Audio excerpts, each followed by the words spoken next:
Putin announces an Easter truce amid conflict in Ukraine. According to the Kremlin, the ceasefire will last from 6 p.m. Moscow time on Saturday to midnight following Easter Sunday. Russian President Vladimir Putin announced a temporary Easter ceasefire in Ukraine, citing humanitarian reasons during a Kremlin meeting. The ceasefire will last from 6 p.m. Moscow time on Saturday until midnight Sunday, coinciding with Easter celebrations, according to the Kremlin. We assume that the Ukrainian side will follow our example. At the same time, our troops must be ready to repel possible violations of the truce and provocations from the enemy, any of its aggressive actions, Putin said. There was no immediate response from Ukrainian officials.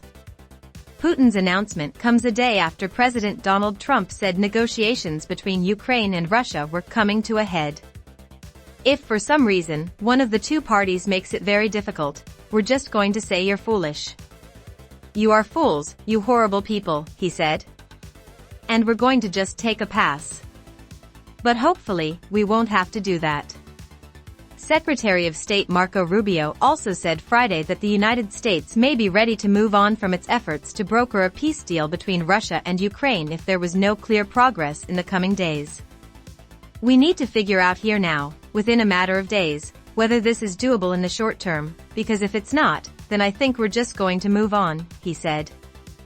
Their comments followed a grueling day of talks among U.S., Ukrainian and European officials in Paris as Rubio told reporters that the U.S. would not going to continue with this endeavor for weeks and months on end.